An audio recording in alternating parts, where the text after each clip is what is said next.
नमस्कार दोस्तों। अब सिर्फ एग्ज़ाम के 2 दिन बचे हैं। इन 2 दिनों में कौन से टॉपिक ऐसे हैं जिन्हें हमें रिवीजन करते रहना चाहिए। 2 से 3 बार इनका अगर रिवीजन कर लिया जाए तो मुझे लगता है कि 90 प्लस नंबर तो सिर्फ इन्हीं टॉपिक से हैं। तो आप उन मोस्ट रिवीजन टॉपिक्स को देख लीजिए। एजुमेंटर बाय अक्षय सर में आप सबका स्वागत है। अब यूपी टेट के सिर्फ 2 से 3 दिन बाकी हैं। आप इन लास्ट डे में आपको क्या करना चाहिए, ये बहुत ज़रूरी चीज़ है आपको पास होने के लिए। जो गलतियां सभी करते हैं वो आप ना करें।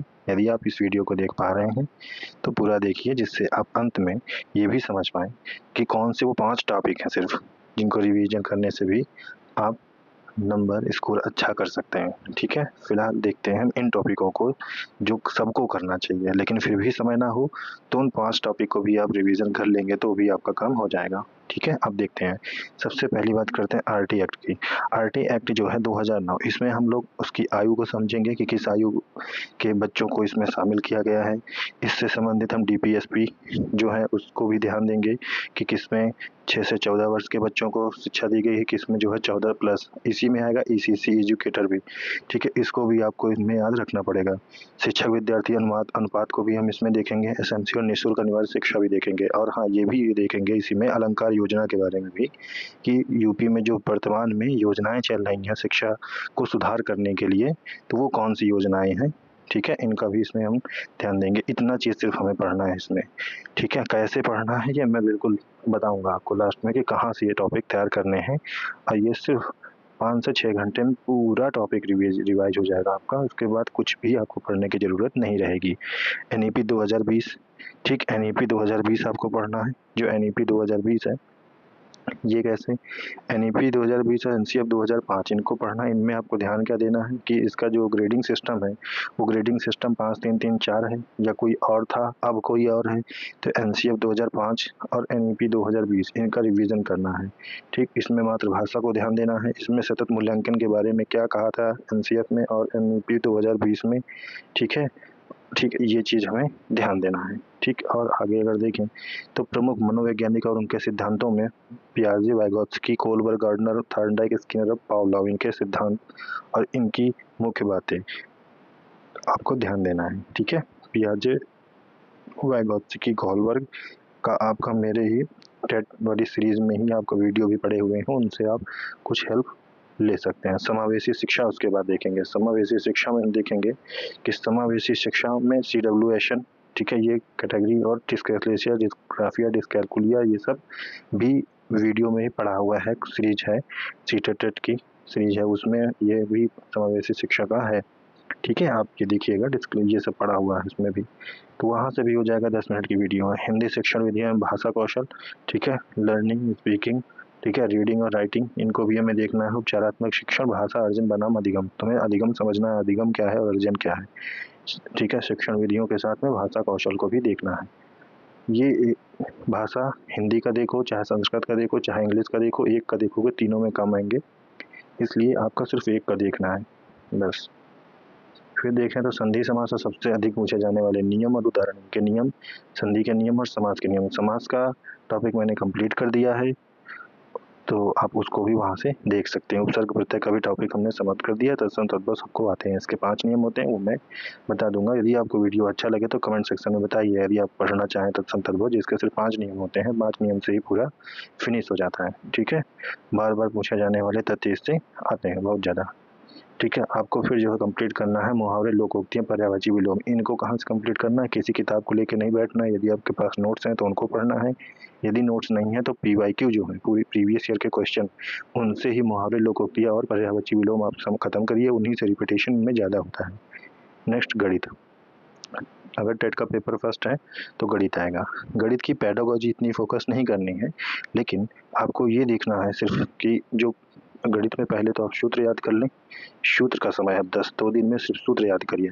और इसकी पेडागोजी में TLM जो उसमें लगता है वो, ठीक है। और बाकी पीवाईक्यू में आप ये 1-2 क्वेश्चन देख सकते हैं ऐसे समस्या से संबंधित अगर है तो। पीवाईक्यू में सिर्फ टेट अगर देखेंगे, यूपी टेट का समय है तो सीटेट का देख लीजिए, और समय नहीं है तो सिर्फ टेट का ही देखिए। ज़्यादातर वैसे सूत्र पे आधारित होते हैं, तो आप सूत्र आपको वैसे 2 दिन में ज़्यादा अच्छे से याद करना चाहिए बस।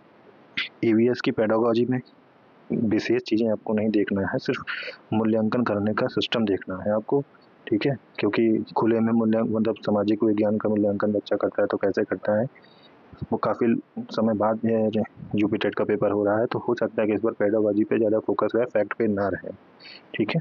वैसे मैं पहले ही आपको बता दे रहा हूँ कि पेपर आएगा ईजी, बस सिली मिस्टेक होंगे, इसलिए जो आपको आता है उन्हीं का रिविज़न ज़्यादा करिए और इन टॉपिकों को लेकिन छोड़िए मत बिल्कुल भी, ठीक है? तो आप इस तरह से ईवीएस के कुछ टॉपिक हैं, मैं सबसे ज़्यादा उनको ही फोकस कर दे रहा हूँ कि ईवीएस के टॉपिकों में मानव शरीर, पोषण और रोग, इनको एकदम रट्टा मार लो, ठीक है? रोग, ठीक है? पोषण में ही विटामिन आ जाएंगे और मानव शरीर, ठीक है? शरीर में ब्लड भी आ जाएगा और एक बेसिक स्ट्रक्चर, ये भी आपको फोकस करना। फिर ईवीएस में पर्यावरण, प्रदूषण, प्राकृतिक, इनसे संबंधित नियम, ठीक है? जैसे 1972 अधिनियम, 75 में, 74 में, 78 में, ये क्या है, पर्यावरण संरक्षण अधिनियम कौन सा है, वायु प्रदूषण अधिनियम, ये एक बेसिक होते हैं, तो ये आप बेसिक पढ़ लो। प्राकृतिक संसाधन इसके और प्रदूषण भी पढ़ लो, ठीक है?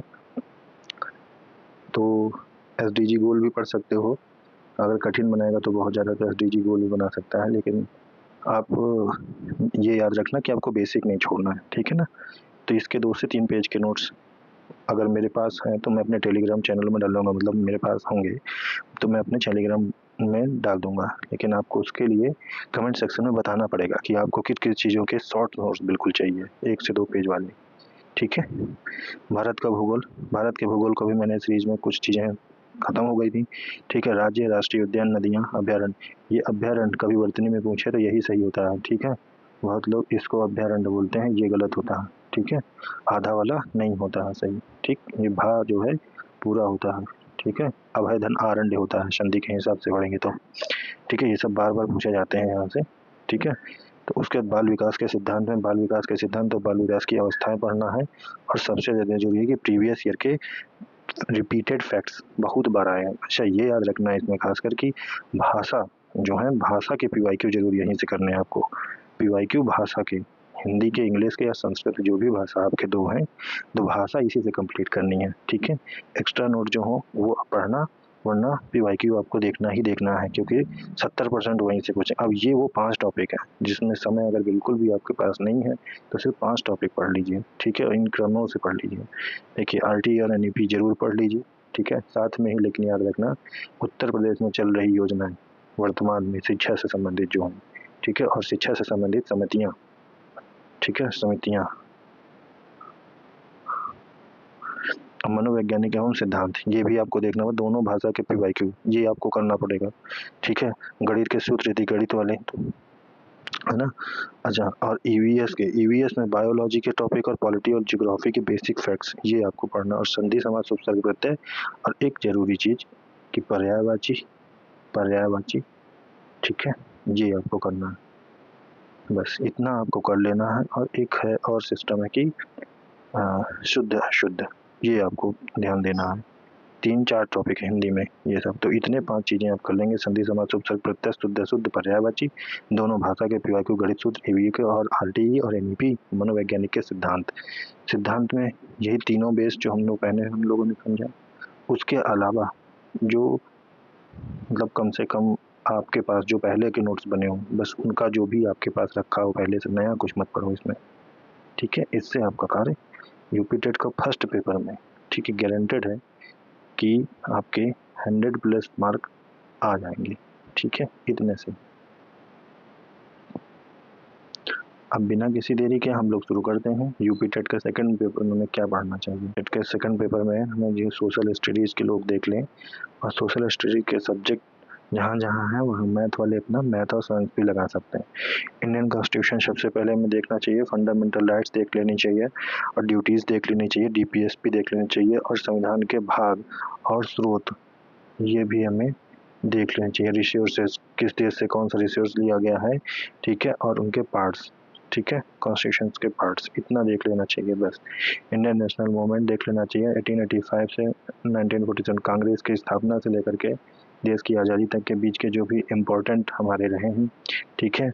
वो ईयर्स बहुत ज़रूरी हैं, ठीक है? वो चाहे चोरी चौरा कांड हो, चाहे कोई और कांड हो, ठीक है, वो सारे हमें देखना चाहिए। जलियांवाला बाग हत्याकांड, रिवोल्ट, वो सारे कुछ हमें देखने चाहिए, इम्पोर्टेंट। ठीक है, रिवोल्ट 1857 की क्रांति भी हमें देखना चाहिए, सिंधु घाटी भी हमें पढ़ लेना चाहिए, एक रिवीजन मारना चाहिए उसका, वैदिक एज देखनी चाहिए। ठीक है, इसके फैक्ट्स भी हमें समझने चाहिए। ठीक है, मौर्यन और गुप्तान एम्पायर में इनकी क्रोनोलॉजी और इनकी विशेषता, ये दोनों बातें। विशेषता मतलब इन्होंने क्या उपलब्धियां हासिल की अपने में। ठीक है, जैसे सिक्के वगैरह।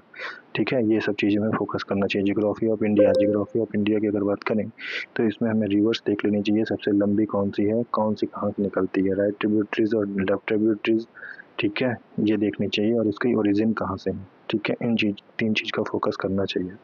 फिर माउंटेन्स देख लेने चाहिए, सबसे ऊंचे कौन सा, हिमालय माउंटेन्स देख लेने चाहिए, और हमारे जो भी प्लेटू है, पठार है भारत का, उसके भी हम माउंटेन्स देख लेने चाहिए, दोदा बेटा वगैरह देख लेने चाहिए, नीलगिरी की पहाड़ियाँ वगैरह। ठीक है, सोइल्स मिट्टियाँ के प्रकार देख लेनी चाहिए। ठीक है, मानसून कब आता है कब जाता है, इनको देखना जरूरी है। Crops very important. ठीक है, इसको भी हमें जरूर देख लेना चाहिए।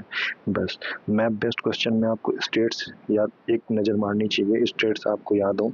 इंडियन के भी काफ़ी देर से रिविजन ना करने के कारण वो गलत हो जाते हैं, तो स्टेट्स भी आपको याद कर लेने चाहिए। कैपिटल्स, राजधानियाँ उनकी क्या है। ठीक है, उनके आसपास पड़ोसी देश क्या हैं, उनकी सीमाएं किन से लगी हुई हैं। ठीक है, इसमें हमें, ठीक है, नॉर्थ इंडिया जरूर फोकस कर लेना चाहिए। ठीक है, जैसे सेवन सिस्टर हमें किसे कहता है, सेवन सिस्टर में कौन कौन शामिल होते हैं। ठीक है, ये सब हमें याद होना चाहिए। इंडियन इकोनॉमी में आरबीआई को देख लो, किसकी स्थापना कब हुई, एसबीआई की स्थापना कब हुई, इनको देख लेना। बैंकिंग, ठीक है, बैंकिंग के जो इम्पोर्टेंट वर्ड्स होते हैं, रेपो रेट वगैरह, ये क्या है, बेसिक सा, बिल्कुल। ठीक है, इन्हें देख लो। बजट क्या है, ठीक है, इसको समझ लो। और बजट से इम्पोर्टेंट कुछ आर्टिकल। ठीक है, बजट का आर्टिकल जैसे क्या है, 110 धन विधेयक है, तो 112 क्या है, बजट है। तो बजट कहाँ भी गया कि नहीं कहा गया। ठीक है, फिर अनएम्प्लॉयमेंट, इसमें एक चीज़ और भी देख सकते हो कि जैसे इनकी पंचवर्षीय योजनाएं जो थी, उन्हें भी आपको थोड़ा सा ध्यान दे लेना चाहिए। पीसी मान लो इस वगैरह को पढ़ लेना चाहिए। चाइल्ड डेवलपमेंट में आप पियाजे, वेगोस्की, कोलबर्ग और गार्डनर को बिल्कुल भी ना छोड़ें। इससे संबंधित मेरी एक सीरीज में मैंने फिर से मैं बता रहा हूँ, उसमें भी आप उसको देख लें, पूरा क्लियर हो जाएगा मामला। हिंदी ग्रामर में संधि समास कतई नहीं छोड़ें, प्रीफिक्स अफिक्स मैंने प्रत्यय और उपसर्ग, इनको भी कभी ना छोड़ें। सेंटेंस करेक्शन बहुत इंपॉर्टेंट होते हैं। ठीक है, आप कभी कभी फोकस करोगे, आप जब उसमें फोकस करो देखोगे, एक चीज़ देखने को पाओगे, जैसे हाय लिखा है, तो हाय में कभी बिंदी है कहीं नहीं है। इन चीज़ों को भी देखना चाहिए कि बहुवचन में बिंदी लगती है, बिना बहुवचन के सेंटेंस होगा तो उसमें बिंदी नहीं लगेगी। ऐसी छोटी गलतियाँ, ये ग्रामर की फॉल्ट है। ठीक है, तो ये ग्रामर फॉल्ट होती है, इस तरह ग्रामर फॉल्ट भी हो सकती है। ठीक है, और आपकी वर्तनी भी अशुद्ध या शुद्ध हो सकती है, जैसे उज्ज्वल को हम लोगों ने, ठीक है, उज्ज्वल लिख दिया, ये, ठीक है, वर्तनीय है। ठीक है, इन चीज़ों को ध्यान रखना चाहिए। अब आपको देखना है मुहावरे। ठीक है, मुहावरे, लोकोक्तियाँ, शैनोनिम, एंटोनिम, विलोम वगैरह देखना है। इनको कहाँ से देखना है, कोई किताब खोलने की ज़रूरत नहीं है, सिर्फ आपको पीवाईक्यू से देखना है, यूपी टेट के, और कहीं से नहीं देखना है। रीडिंग कंप्रेंशन को इतना सरल ना समझें, इनको ज़रूर 1 से 2 बार, अगर आपने अभी तक नहीं किया है तो 2 से 4 पैराग्राफ ज़रूर कर लीजिए एक बार, बस उससे ज़्यादा करने की ज़रूरत नहीं है। किसी भी पीवाईक्यू को उठा करके या कहीं से भी आप कर सकते हैं। इन्वायरमेंटल और जनरल साइंस की अगर बात करें तो एनसीईआरटी 6 से 8 उठाने का समय नहीं है। अगर नोट्स आपके पास हैं तो आप पढ़ सकते हैं, यदि नोट्स आपके नहीं है तो इन्वायरमेंटल से रिलेटेड आप गूगल में सर्च कर लीजिए कि NCERT 6 to 8 environmental important facts.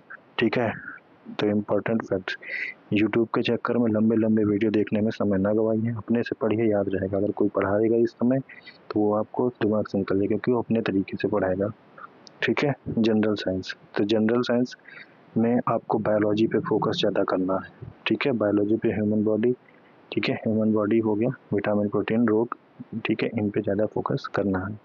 Indian culture में डांस देख लो, म्यूजिक और हेरिटेज देख लो। ठीक है, ये बहुत इंपॉर्टेंट है, खासकर डांस जैसे पूछे ही जाते हैं हमेशा, म्यूजिक भी पूछे जाते हैं, कौन सा वाद्य यंत्र कौन बनाता है, इनसे रिलेटेड क्वेश्चन आते हैं। पंचायत राज, लोकल गवर्नमेंट, ये बड़ा जरूरी है। ठीक है, पंचायत राज तो वेरी वेरी मोस्ट इम्पोर्टेंट। मेरा स्टैटिक जीके का जो वीडियो पड़ा हुआ है, उनको आप जल्द से जल्द देख लेंगे तो मुझे लगता है कि 1 घंटे में सब खत्म हो जाएंगे, कि 15-15 मिनट के ही हैं सारे। ठीक है, तो एक बार आप देख लो, अगर आपको हेल्प लगे तो ज़रूर देखो। ठीक है, ना लगे तो आप बिल्कुल देखने की ज़रूरत नहीं है। जैसी जो आपको सुटेबल लगे, बस क्वालिफाई होना ज़रूरी है। ठीक है, आगे देखते हैं। ठीक है, कि प्रीवियस ईयर के क्वेश्चन देखना इतने ज़रूरी हैं कि कुछ कहने को नहीं, है ना। मतलब बहुत ज़्यादा ज़रूरी है प्रीवियस ईयर के क्वेश्चन। एक बार एक सरसरी नज़रों से प्रीवियस अगर आपने लगा चुके हैं, यदि आप PYQ लगा चुके हैं, ठीक है, तो आपने जहाँ से मिस्टेक की थी, जहाँ गलतियाँ की थी, उनको देख लीजिए। यदि आप नहीं लगाए हैं तो एटलीस्ट पीछे से लगाना शुरू कीजिए। मतलब 21 का पहले, फिर उससे पुराना वाला 11 से मत शुरू करिएगा। ठीक है ना, पीछे से शुरुआत करिए और सिर्फ 5 पेपर लगा लीजिए, बहुत है, सफिशिएंट हो जाएगा। ठीक है, तो यूपी टेट और सी टेट दोनों का पेपर अगर 5-5 साल के लगा लिए जाए तो काम हो जाएगा। भाषा के मामले में दोनों के पेपर बहुत ही ज़रूरी मानता हूँ। सी टेट के भी और यूपी टेट के दोनों के लगा लोगे अच्छा रहेगा। भाषा के सिर्फ 5 साल के। ठीक है, स्टैटिक जीके के पोर्शन को आप यूपी टेट से ही लगाएं फिलहाल, क्योंकि यहाँ पर पेडागोजी ज़्यादा पूछ ली जाती है। इसमें पेडागोजी बहुत कम पूछी जाती है, लेकिन इस साल चांस पेडागोजी के पूछने के हैं, लेकिन इतने नहीं कि सी टेट जैसे। ठीक है, पहले जहाँ 3 से 4 क्वेश्चन आते थे, वहाँ उम्मीद है कि 6 से 7 या 8 क्वेश्चन भी आ सकते हैं पेडागोजी के। ठीक है, लेकिन इससे ज़्यादा नहीं। ठीक है, आगामी पेपर के लिए शुभकामनाएं मेरी। ठीक है, धन्यवाद। यदि अगर सब कुछ अच्छा लगा हो, आपको समझ में आया हो, तो चैनल को लाइक सब्सक्राइब जरूर करें और शेयर करें और सीरीज से जुड़े रहें। धन्यवाद।